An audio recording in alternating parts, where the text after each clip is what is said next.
Mga minamahal, tayo po ay nasa Heidelberg Catechism Part 2. At para po sa ating scripture reading ay nais ko pong basahin ang nasa Hebreo Kapitulo 11, talatang 1 hanggang talatang 13. Hebreo Kapitulo 11, talatang 1 hanggang talatang 13. Ang ating ginagamit po ay lumang salin na Tagalog. Ganito po ang siyang sinasad. Ngayon, ang pananampalataya ay siyang kapanatagan sa mga bagay na hinihintay, ang katunayan ng mga bagay na hindi nakikita, sapagkat sa pamagitan nito, ang mga matanda ay sinasaksihan. Sa pananampalataya ay natatalastas natin na ang sanlibutan ay natatag sa pamagitan ng salita ng Diyos, ano pat ang nakikita ay hindi ginawa sa mga bagay na nakikita. Sa pananampalataya, si Abel ay naghandog sa Diyos ng lalong mabuting hain kaysa Cain.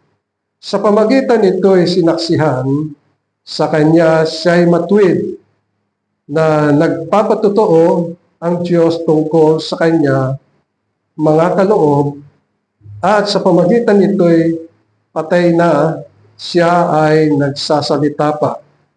Sa pananampalataya, si Enoch ay inilipat upang huwag niyang makita ang kamatayan, at hindi siya masumpungan sapagkat siya inilipat ng Diyos, sapagkat bago siya inilipat ay pinatotohanan sa kanya siya ay maging kalugod-lugod sa Diyos. At kung walang pananampalataya ay hindi maaaring maging kalugod-lugod sa kanya, sapagkat ang lumalapit sa Diyos ay dapat sumampalatayang may Diyos at siya ang tagapagbigay ganti sa mga sa kanya ay nagsisihana. Sa pamagitan o sa pananampalataya, si Noe paunawaan ng Diyos tungkol sa mga bagay na hindi pa nakikita, dala ng banal na takot ay naghanda ng isang daong sa ikaliligtas ng kanyang sambahayan, na sa pamagitan nito ay hinatulan niya ang sanlibutan at naging tagapagmana ng katwiran na ayon sa pananampalataya. Sa pananampalataya, si Abraham nang tawagin ay tumalima upang pumaroon sa isang dako kanyang tatanggaping mana, at siya ay yumaon na di nalalaman kung saan siya paroroon. Sa pananampalataya, siya ay naging manlalakbay sa lupang pangako na gaya sa hindi niya sariling lupa, at tumahang sa mga tolda na kasama si Isaac at si Jacob na mga tagapagmana ng isang pangako na kasama niya, sapagkat inaasahan niya ang bayang may mga kinasasaligan na ang nagtayo at gumawa ay ang Diyos.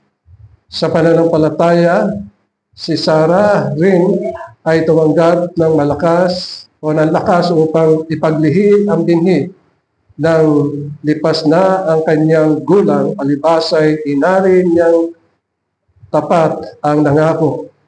Kaya naman, sumibol sa isa sa kanya na tila patay na ang kasing daming mga bituin sa langit sa karamihan, at di mabilang na gaya ng mga buhangin na nasa tabing dagat.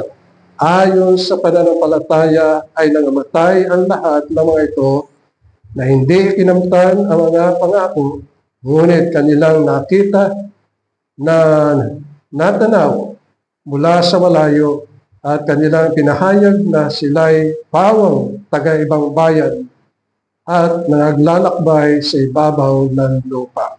Hanggang doon lamang po ang pagbasa natin sa banal na kasulatan.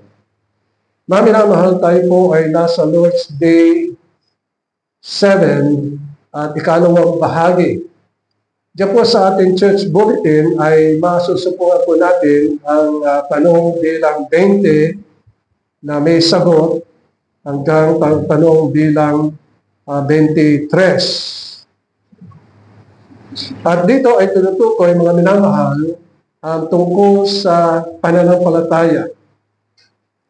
Nang nakaraang linggo ay dito ay pinag-aralan natin ang tanong bilang 20 na ang tanong dito ay, ang lahat ba ay ligtas sa pamagitan ni Kristo na bagamat napahamak ang lahat sa pamagitan ni Adan?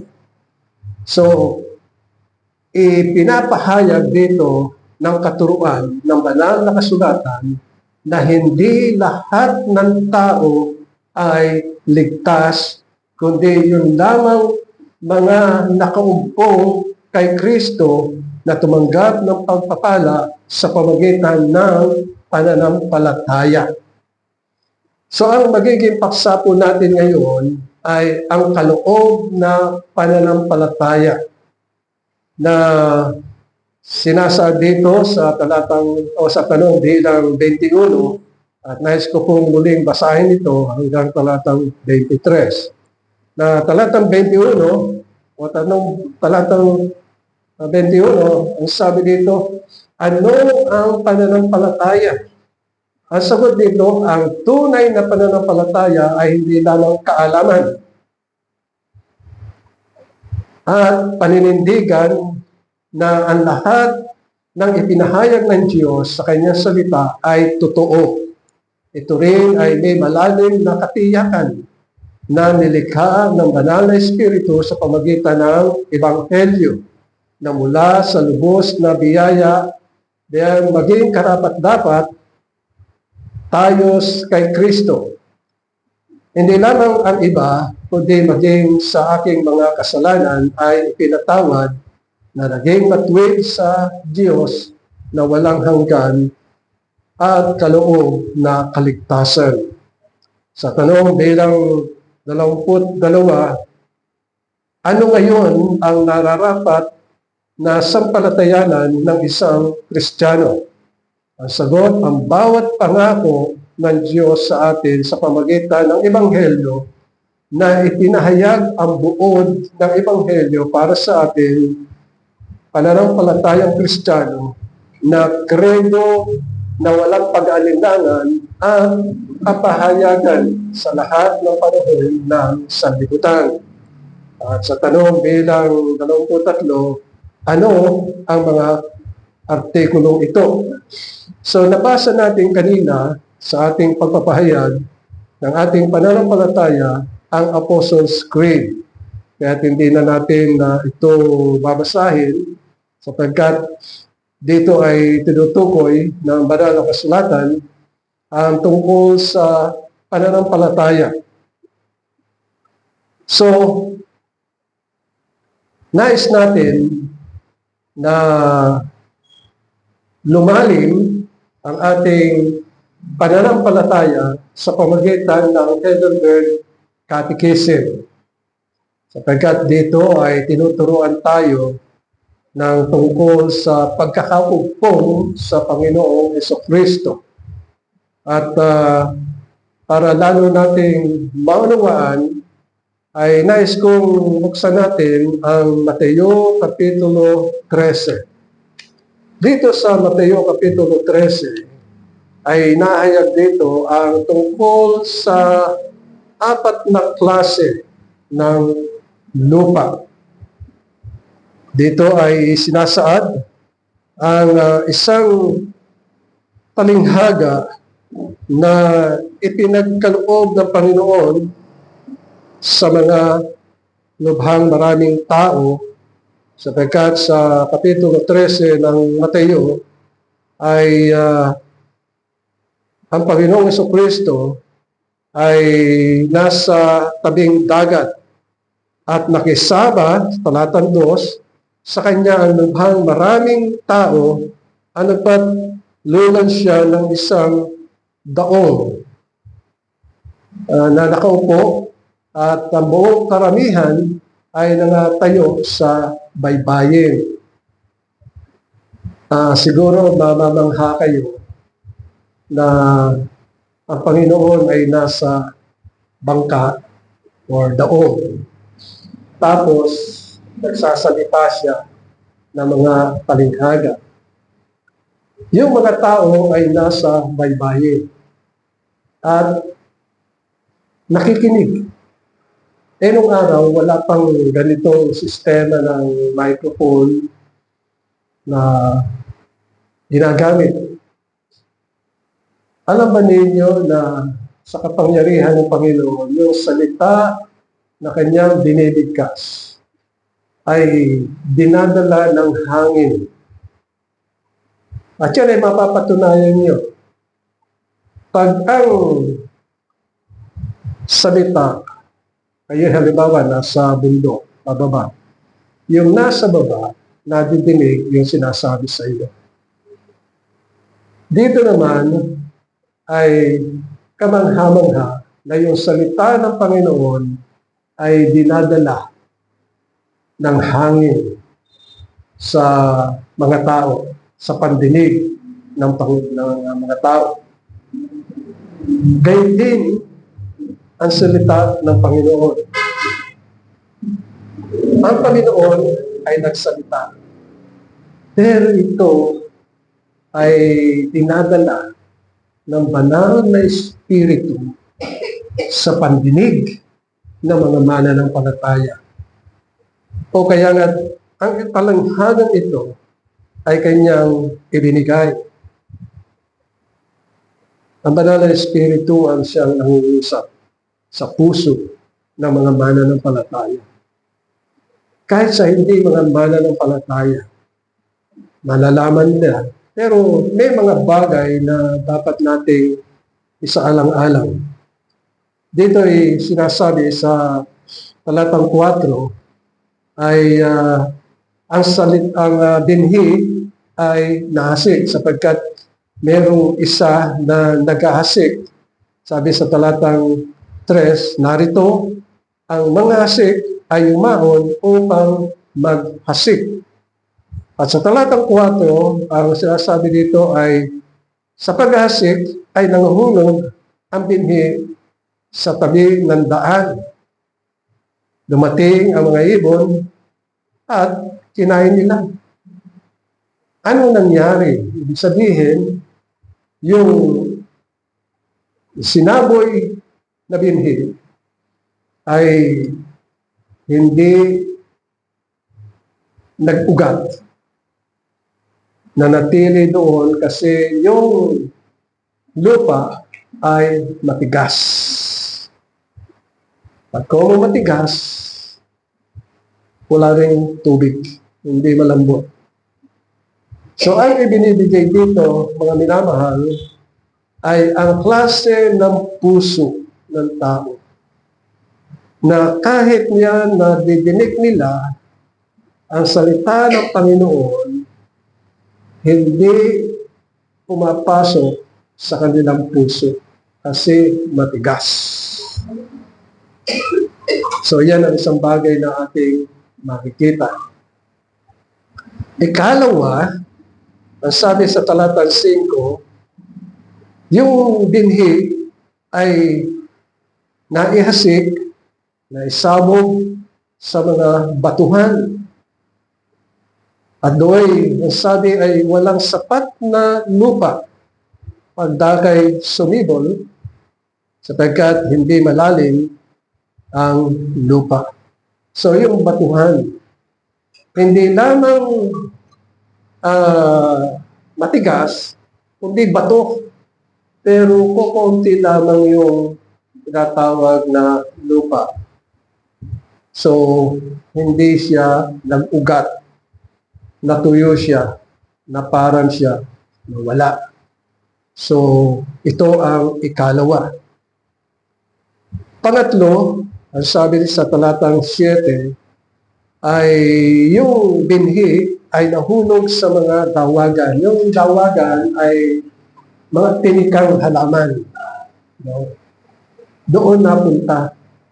So, ang nangyari, sumibol pero nasikil. Ibig sabihin, dahil lang sa sanlibutan, karanyaan ng sanlibutan, hindi siya nakapagpatuloy sa Panginoon. Kasi nadaig siya ng mga tinik.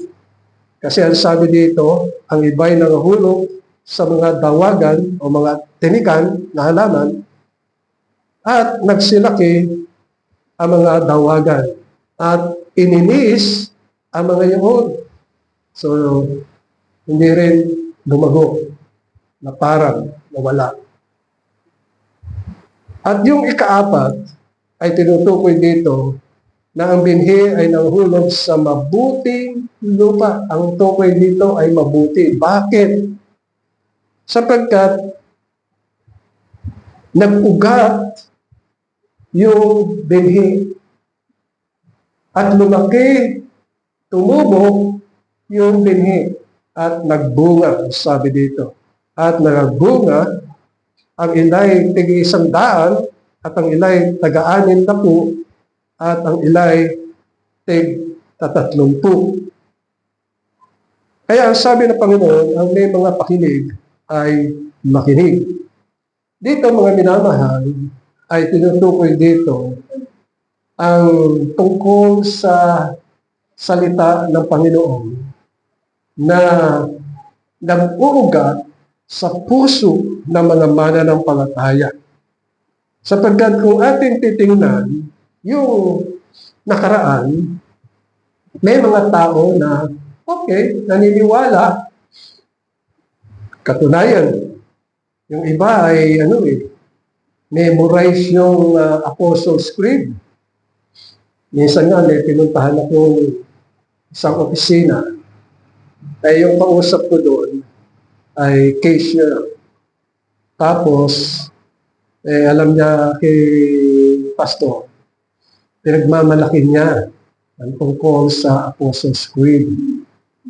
So, sinabi ko sa kanya, kailangan ay babatid mo ng gusto kung ano ang ibig sabihin ng Apostles' Creed. Hindi lang na may memorize. Nangangatwiran siya, pero lagi niya hinigit ay yun ang kanilang ginagawa sa kanilang pananambahan. Nabatid ko na isa siyang mananamba ng mga Diyos-Diyosan. So, walang epekto, walang bisa yung kanyang pag-memorize ng Apostles' Creed. Hindi niya nakikita ang tungkol sa Panginoong Jesucristo. Pagkat napakaliwanag naman yung Apostles' Creed na pinagpapahayag sa atin. So, walang nangyari. So, ikalawa, ayun naman mga nahasik sa batuhan.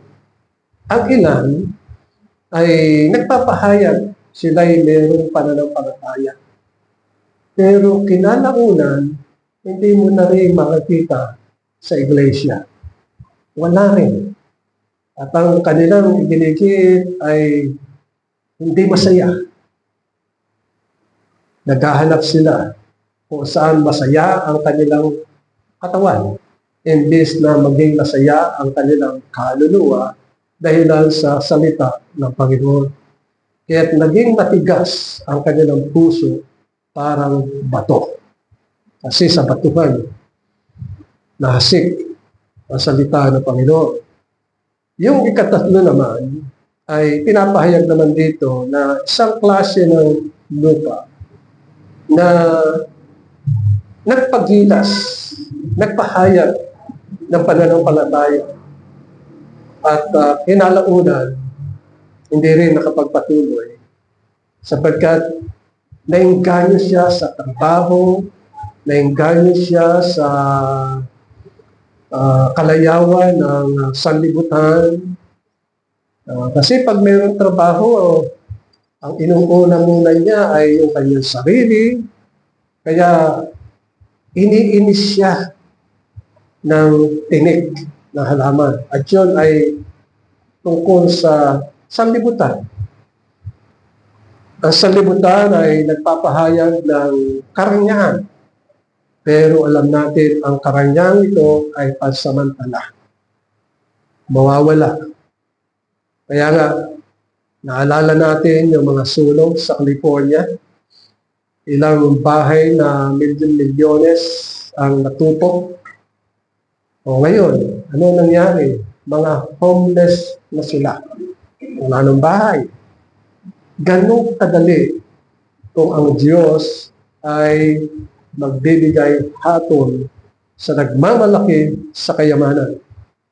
Dito, tinutukoy ng minamahal na nananalig sila pero wala sa puso, wala sa kaisipan. Kundi ang kanilang inaasahan ay kayamanan. Pero yung napakaganda ay yung pang-apat. Na sabi dito ay nahasik ang binhi. At yung salita ay nag-ugat sa puso ng mga mananampalataya. At habang sila ay patuloy na nananalig sa Panginoon, patuloy na nananambaan, patuloy na nanalangin, patuloy na nagbubulay-bulay ng kanilang mga salita ng ating Panginoon, sila'y namumuno. Patulad ng napag-aralan natin noong nakaraan dito sa pagkakaugpong ng sanga sa Panginoong Jesucristo sa pamamagitan ng pananampalataya ay nagbunga ng sagana. Sapagkat ang bunga ay mula sa puno, mula sa dakta. Ang dakta ang nagbibigay ng buhay sa bawat sanga. At tayo mga minamahal ay nakaumpong. At sabi ng Panginoon, tayo ang mga sanga na nakaumpong sa Panginoon sa pamamagitan ng pananampalataya. Kaya dito sa tanong bilang 21, na sabi dito ay ano ang tunay na pananampalataya? Yan ang isang bagay na ating titingnan. Ikalawa ay ano ang kailangan o ano ang nararapat sampalatayanan ng isang Kristiyano. At ang pangatlo, ano ang mga artikulong ito na isinasaad sa Apostles' Creed? Sa unang-una ay yung tanong bilang 21, ano ang tunay na pananampalataya? Kasi marami ang nagsasaad na meron silang pananampalataya. Pero kung ating titingnan, pinagmamalaki nila yung kanilang mga Diyos-Diyosan. Hindi yun ang tunay na pananampalataya. Kasi yun ang mga hidwa at maling pananampalataya. So, hindi yun ang tunay. So, ano ang sagot? Ang sabi dito, ang tunay na pananampalataya ay hindi lamang kaalaman. So, ibig sabihin, kung ang isang tao ay nagpapahayag ng kanyang pananampalataya, meron siyang kaalaman na ang Diyos ang siyang lumikha ng langit at ng lupa. At yan ang sinasabi sa Hebreyo na sa talatang 3 ng Kapitulo 11, ang pananampalataya ay nakakatalastas na ang sanlibutan ay natatag sa pamamagitan ng salita ng Diyos. Nang ibig sabihin, sa kawalan, ang Diyos ay lumikha. Nilikha niya ang langit. Ang langit ay isang lugar na napakaganda, isang lugar na payapa, isang lugar na puspos ng kaluwalhatian, isang lugar na puspos ng kaalaman, na naroon ang kagalakan. At dito itinutukoy na ang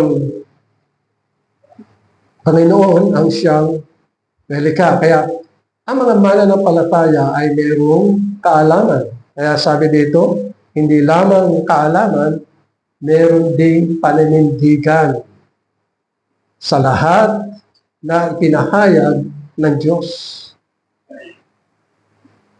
So sa pamagitan ng pangaral ng Ebanghelyo, yung tunay na Ebanghelyo. Kasi maraming ibang Ebanghelyo. Marami ang mga churches na ibang Ebanghelyo ang kanilang itinuturo. So, dito ay sinasabi na ang tunay na may pananampalataya ay mayroong paninindigan sa lahat ng ipinahayag ng Diyos sa kanyang salita ay totoo.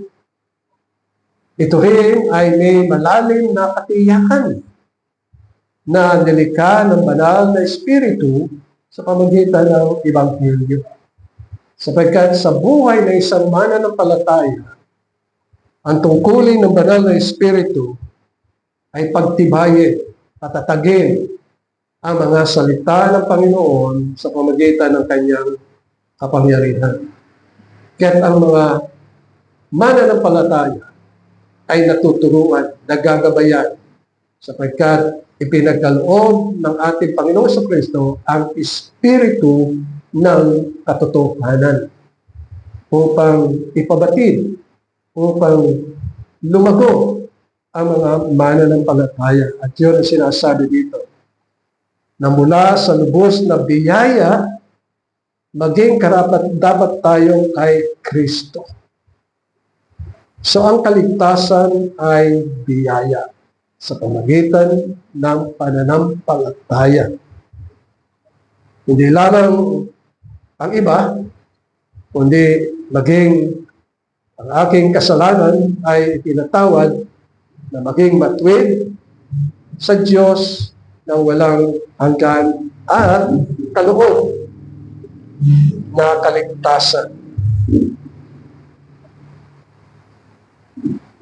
Ang pananampalataya ay kaloob upang magtiwala tayo sa Panginoon sa Kristo. Ito ay paninindigan sa mga salita ng Diyos na nahayag sa pamamagitan ng Ebanghelyo ng ating Panginoong Hesus Kristo. Ito ay pananangan o panghahawak sa kaligtasan ng kanyang buhay sa pamamagitan ng Panginoong Hesus Kristo na siya'y iniligtas mula sa kahatulan, sa kamatayan at sa sumpa.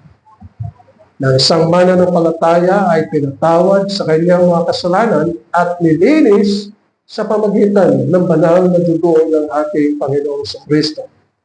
At ang isang mananampalataya na may magandang puso, tulad na sinasabi ng talinghaga, sa magandang lupa, ay ang kanyang pagkakatiwala ay lubusan, lalo-lalo na kung nasa katayuan ng pangangailangan, ay ang Diyos ang siyang nagkakaloob. Kaya't meron siyang kaalaman. Ang kaalaman niyon ay kung siya'y mananalangin, didinggin siya ng Panginoon. Kung siya'y may suliranin, sa pamamagitan ng kanyang pananalangin sa Ama na nasa langit, ay gagabayan siya, tutulungan siya ng Panginoon.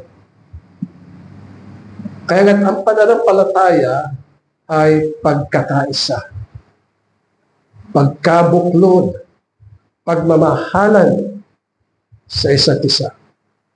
Kaya nga sabi sa Hebreo Kapitulo 11, Talata 1, ngayon, ang pananampalataya ay siyang kapanatagan, sa wikang Ingles ay substance. Faith is the substance of things hoped for. Kapanatagan sa mga bagay na hinihintay, ang katunayan sa mga bagay na hindi nakikita. Kaya nga sabi sa talatang 3, sa pamamagitan ng pananampalataya na tatalastas natin na ang sanlibutan ay natatag sa pamamagitan ng salita ng Diyos na lupad ang nakikita ay hindi ginawa sa mga bagay nakikita.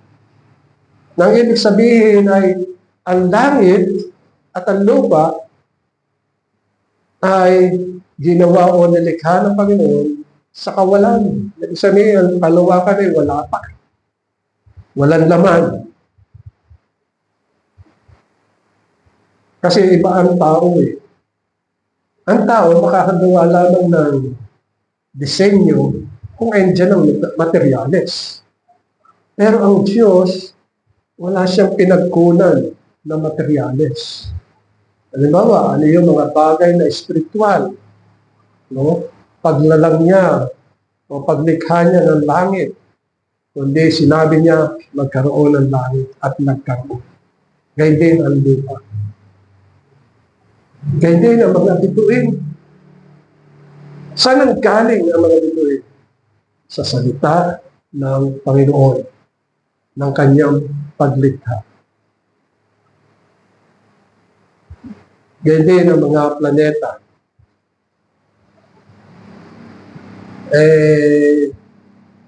Itong sabi na January 25, mag-a-align ang mga planeta. So, saan galing yung mga planeta? Nilikha ng Diyos sa kawalan. Sana yung wala. Pero nilikha niya. Siya ang may lalang. Kaya na sabi dito sa talatang 3, sa pamagitan ng pananampalataya ay natatalastas natin na ang salibutan ay natatag sa pamagitan ng salita ng Diyos. So lahat ng mga bagay sa lupa, sa langit, sa kalawakan, maging ang araw, ito'y natatag sa kawalan. Ibig sabihin, wala pero natatag sa pamagitan ng salita ng Panginoon. Ano pat ang nakikita ay hindi ginawa sa mga bagay na nakikita. Kaya yung talatang 6, na sinasabi dito sa Hebreo talatang 11, kung walang pananampalataya ay hindi maaaring maging kalugod-lugod sa Kanya, sa Diyos. Sapagkat ang lumalapit sa Diyos ay dapat sumampalatayang may Diyos at siya ang tagapagbigay ganti sa Kanya'y nagsisihanap. Pananampalataya. So dito sa Hebreo Kapitulo 11, makikita natin dito yung mga ilan na mga tinutukoy na merong pananampalataya. Binanggit dito ng Panginoon. Halimbawa, katulad ni Abel. Ito yung unang anak ni Adan. May pananampalataya, nasa talatang 4. Si Enoch, sa talatang 5. Si Noah, talatang 7. Si Abraham, mas malaki ang binigay na portion kay Abraham tungkol sa pananampalataya. At gayon din kay Sarah. At sinasabi sa banal na kasulatan, sa talatang 39, ang lahat ng mga ito na sila'y mapatutuhanan ng dahil sa kanilang pananampalataya ay hindi nakamtan ang pangako. Halimbawa, katulad ni Abraham, namatay siya na hindi niya nakita yung ipinangako ng Panginoon na binhi at yun ay ang Panginoon sa Kristo. Hindi niya nakita sa kanyang kapanahonan. Kaya hindi na mga ilang mananampalataya. Sila'y namatay dahil sa pananampalataya pero hindi nila nasaksihan ang mga bagay na sinasabi ng Panginoon pero nananampalataya, nananalig.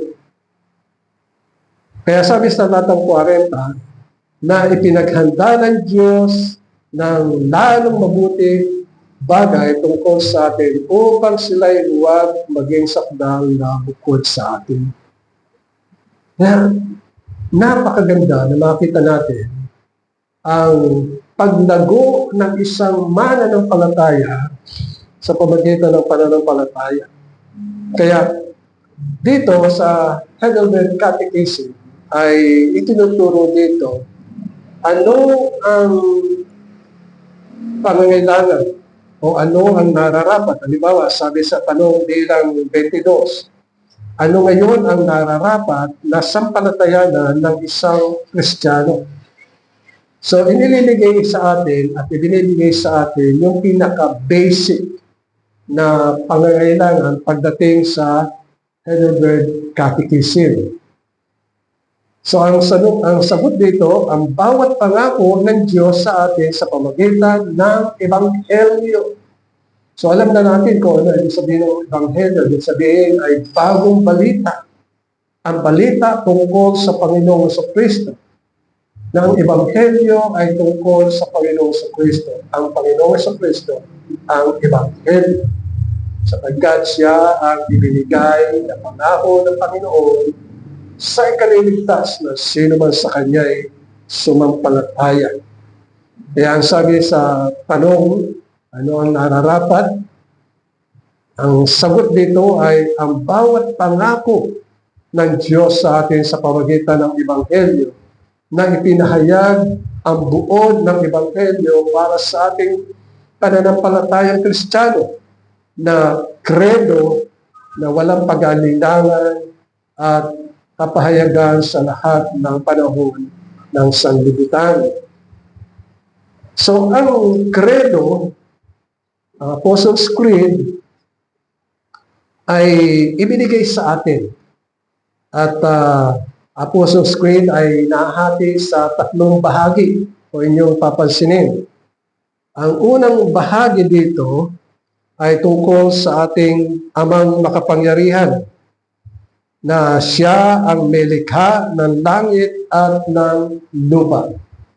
Ang ikalawa na tinutukoy dito, mga minamahal, ay tungkol sa ating Panginoong sa Kristo, na siya ang ibinigay na tagapamagitan at tagapagligtas. At tinutukoy dito kung paano na siya ay ipinaglihi sa pamamagitan ng Espiritu Santo at ipinanganak ni Birhen Maria. Yung kanyang pagdurusa, yung kanyang pagkapako sa krus, yung kanyang kamatayan, yung kanyang paglibing, at yung pagbaba niya sa impyerno na ibig sabihin ay talagang nagdusa siya, nahirapan siya, dahilan sa ating mga kasalanan. Lagi nating alalahanin, ang Panginoon sa Kristo ay walang kasalanan. Banal siya.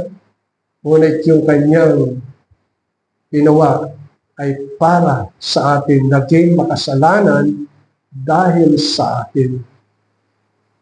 At tinutukoy din dito yung kanyang pagkabuhay na mag-iig. At nililiwanag dito na maging tayo, mga minamahal, ay kasamang nabuhay na maguli nang ang Panginoong Kristo ay nabuhay mula sa mga patay. Kailan nangyari yan? 2,000 years ago.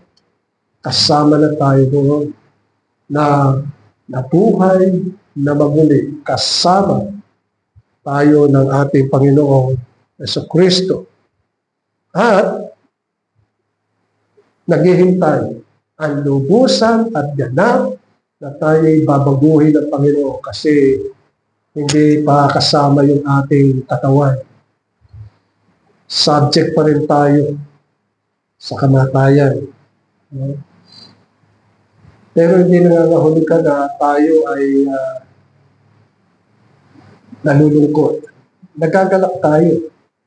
Sapagkat pag namatay ang ating katawan, hindi na tayo, yung katawan natin, hindi na subject sa kasalanan.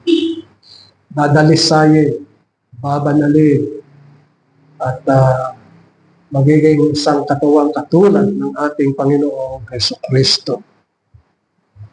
And then ang pangatlo ay tungkol sa banal na Espiritu. Ang banal na Espiritu ay ipinagkaloob sa atin. Sapagkat ang sabi ng banal na kasulatan sa Roma, Kapitulo 8, ang sino mang walang Espiritu ng Kristo, siya ay hindi sa Panginoon.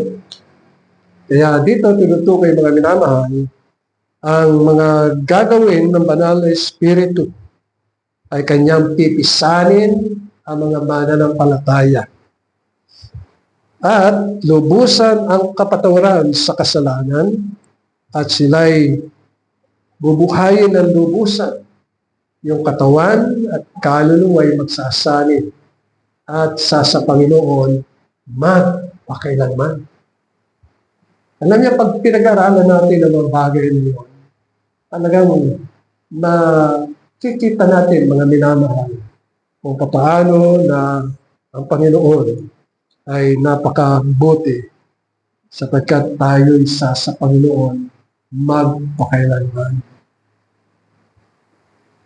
Hindi lamang yun, tayo'y haharap sa Panginoon at makakapiling niya tayo dahil sa kanyang habag at dahil sa kanyang pagsinta sa atin. O mga minamahal, sa mga susunod na Lord's Day, ay iisa-isahin natin itong artikulong ito na ating pinag-aaralan sa Apostles' Creed para mabuksan ang ating diwa, ang ating puso at makita natin ang kagandahan ng puso ng Panginoong Jesucristo tungkol sa atin sapagkat nais niya na mabatid natin, malaman natin, ang lubusan ang kanyang kagandahan ng kalooban at kabutihan niya sa atin. Amen. Maraming salamat po o aming Diyos sa pag-aaral ng Heidelberg Catechism Lord's Day 7. Patuloy mo itong pagpalain sa aming mga puso at tunay na magbuna, Panginoon, ang aming pag-aaral na ito sa matamis na pangalan ni Jesus. Amen.